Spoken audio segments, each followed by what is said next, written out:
When I first met Amanda, at that conference in New York City, I had no idea how much she would end up changing my life.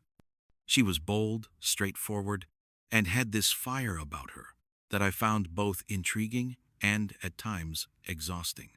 We hit it off right away, and within 9 months of knowing each other, we got married. I loved her passion, even if I didn't always agree with it. Amanda was constantly engaged in feminist discussions, always debating marriage, gender roles, and equality. Ryan, don't you think traditional marriages are outdated? She asked me over dinner one night. I shrugged, not wanting to start an argument. I think it depends on the couple. Some people like it that way, and it works for them. She sighed, shaking her head. It's not about what works for individuals. It's about dismantling a system that oppresses women. I took a sip of my drink, carefully choosing my words. I just think people should live how they want. If a woman wants to be a homemaker, that's her choice. If she wants a career, that's also her choice. And at the same time, a man should have a say in the marriage too. Otherwise, it's one-sided. Amanda's friends, who were always around, would often direct these intense debates toward me, trying to pull me into their ideological sparring. But I never let myself get too deep into it. I had no interest in arguing philosophies, especially when I knew it would only lead to more questions and disappointment. So, I made it a rule to keep my opinions to myself, nod when necessary, and keep the peace wherever I could. But there were moments when I had to speak up and back my words with logic. Most of the time, they had nothing to counter it. But occasionally, there's always a simple truth that can drive a feminist up the wall. What happened to us wasn't unique. We'd been married a year, both professionals juggling careers and home life like any other couple. There were disagreements, some minor, some heated, but I always made sure they never escalated to the point where we went to bed angry. No matter what, I had this rule. We kissed goodnight. It was a small ritual to remind us that, no matter what happened, we were still us.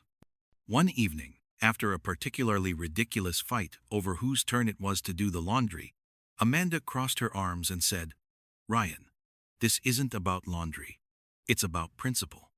"Why do I always have to remind you?" I ran a hand through my hair, trying to stay patient. "Amanda, I'm not forgetting on purpose. I just don't think about it the same way you do." She shook her head. "That's exactly the problem. You don't think about these things the way I do. That's why we keep having the same arguments." I wanted to tell her that not every little thing needed to turn into a conversation about principles and societal structures, but I knew that would only drag the fight out longer. So, as always, I let it go, made a mental note to be better, and kissed her goodnight. But, as they say, a husband is always the last to know. In my case, it wasn't infidelity, and it wasn't betrayal in the way most people fear. It was foolishness. And as we all know, foolishness comes with a price. One Thursday evening, Amanda turned to me and said, "Ryan, can you take tomorrow off work?" I looked up from my laptop, a little surprised. "Why? What's going on?" She hesitated for a moment before saying, "It's something important to me. I really want you to come with me." There was something serious, almost urgent, in her tone, but she didn't elaborate. I could have pressed for details, but I knew Amanda well enough to realize that if she wasn't telling me now, she wouldn't until she was ready. So I just nodded. "Okay, I'll take the day off." That night, we went to bed like normal. Nothing in our goodnight kiss hinted that the next day would be any different. The following morning, I called the office and said I wouldn't be in. Amanda seemed relieved when I told her and gave me a small smile as she got ready. "Will you at least tell me where we're going?" I asked, watching her put on her shoes. She shook her head. "Just trust me, okay?" I sighed, but let it go. I had already agreed, so there was no point in pushing. I got dressed, grabbed my keys, and went with her. We pulled up to an office building, and as we approached the entrance, I saw a sign, Sarah Johnson, family therapist. I froze for a second, staring at the name, then laughed. You've got to be kidding me, I muttered. Amanda shot me a sharp look. Ryan, don't start. I raised my hands. Okay, but seriously, Google that name sometime. Still chuckling under my breath, I followed her inside. The office was overly modern, and sitting behind the desk was a woman who looked exactly as I expected. Big round glasses, hair dyed bright teal, and neon green nail polish that made her hands look radioactive. She greeted us with artificial warmth and gestured for us to sit. What struck me as odd was that we were alone. No receptionist, no other clients, just us. Sarah folded her hands and smiled. So, how are we doing today? I glanced at Amanda, then back at Sarah. Confused, I said bluntly. Sarah didn't respond. Instead, she turned to Amanda and with a slight nod said, Amanda, you need to tell Ryan something. My eyes shifted back to Amanda, who took a deep breath, her hands tightening on her knees. And then she said it. I want a divorce. I just can't do this anymore. For a moment, I just sat there, processing.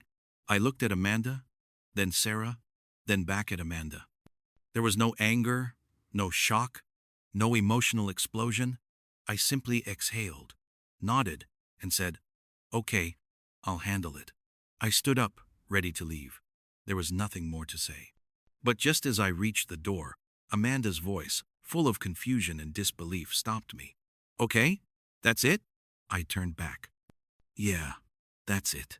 She just sat there, processing, her mouth slightly open as if she wanted to say more but couldn't find the words.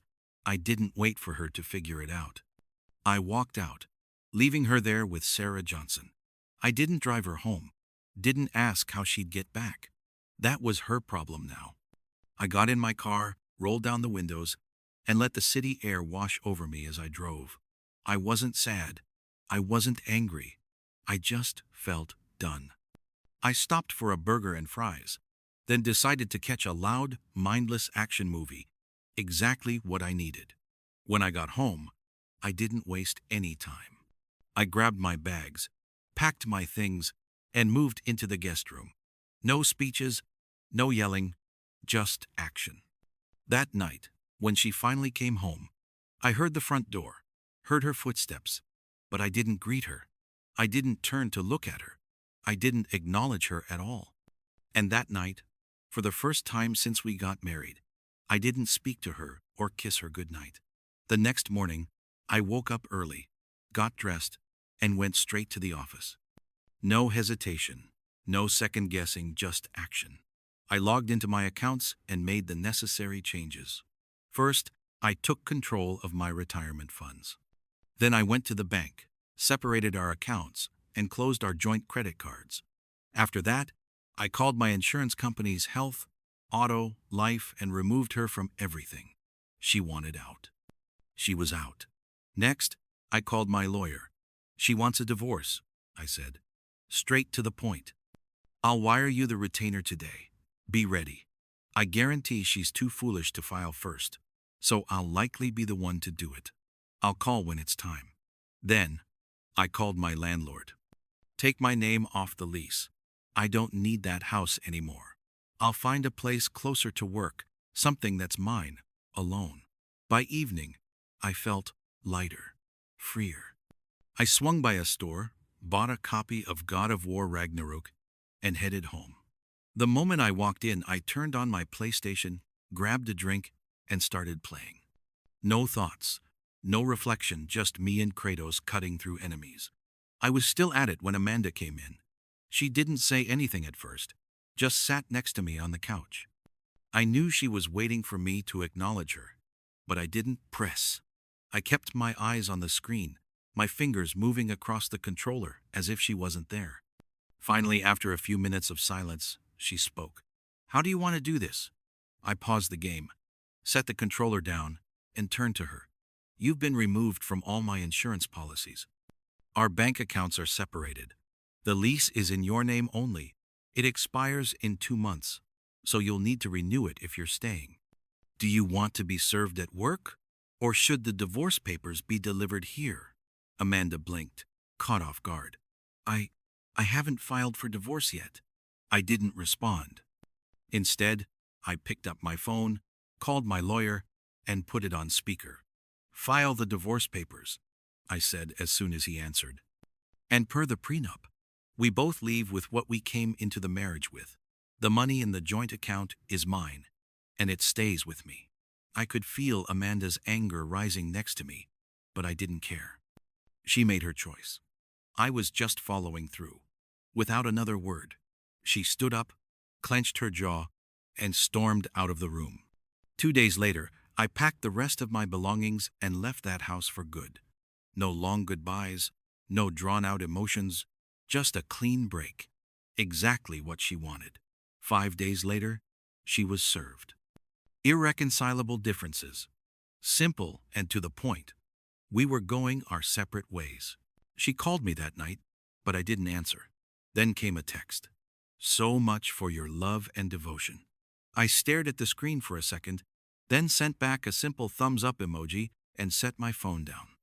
No conversation needed. No explanations. She made her choice, and I made sure it was carried out. 2 days later, my phone rang again. This time, it was her lawyer. She wanted to set up a meeting to finalize the terms and move the process along. I agreed, and the next day, I walked into his office with my lawyer, Ron Harris. Amanda was already there, sitting at the table with her friend Laura Rogers. I glanced at her and shook my head slightly. Who comes up with these names? The meeting began, and her lawyer, Alexis Davis, cleared her throat. Amanda is entitled to spousal support and a portion of the marital assets. Ron leaned forward, calm but firm. Please list these assets. Alexis handed me a sheet of paper, and I looked it over. Even my PlayStation was on there. Of course. Ron took the list, glanced at it, then casually folded it and slipped it into his pocket. I think I'll hang on to this for the memories. I had to bite my lip to keep from laughing. Yes, you can Google that one too. We stood, and Ron buttoned his jacket, smirking at them. See you where it matters, court. Have a nice day. 3 weeks later, we were in court. Amanda's lawyer wasted no time painting me as the villain. According to her, I was an absent husband, emotionally neglectful, only interested in sex, video games, and hanging out with friends. She claimed I never invested emotionally in the marriage, that I left Amanda feeling drained and unsupported, and that I just walked away, leaving her in distress. I sat with my arms crossed, watching the performance. When she finished, Ron stood and adjusted his suit. Your Honor, may I ask the plaintiff a few questions? The judge nodded. Proceed. Amanda took the stand, confident and poised, ready to play the victim. Ron's voice was calm but firm. Mrs. Miller, you claim that Mr. Miller never took you on dates. Is that correct? Yes, she said without hesitation. Ron nodded, flipping a page in his notes. Before marriage? Yes. After marriage? No? Correct. Ron didn't react. Instead, he pulled a folder from his briefcase, handed it to the bailiff and said, Your Honor, these are credit card statements showing multiple charges at various restaurants over the last 6 months. Amanda's lawyer jumped to object, but Ron continued. And before opposing counsel attempts to dismiss this, we also have video footage from these restaurants showing Mr. and Mrs. Miller arriving and leaving together. Ron turned to the judge, his voice steady. Your Honor, Mr. Miller took his wife out twice a week. Then he pulled another document. Regarding video games, here is a screenshot from Mr. Eep. Miller's PlayStation account showing his weekly playtime numbers that directly contradict Mrs. Miller's claim that he was constantly glued to his console. Ron faced Amanda again. Did Mr. Miller ever give you gifts? No, she said. Ron smirked and pointed to the outfit she was wearing in court. Interesting. That exact outfit and those shoes were paid for by my client. The receipts were handed over. Amanda shifted uncomfortably. But Ron wasn't done. Mrs. Miller, it's clear you've lied about most of your claims against my client. So let me ask, what exactly did you contribute to this marriage? The courtroom went silent.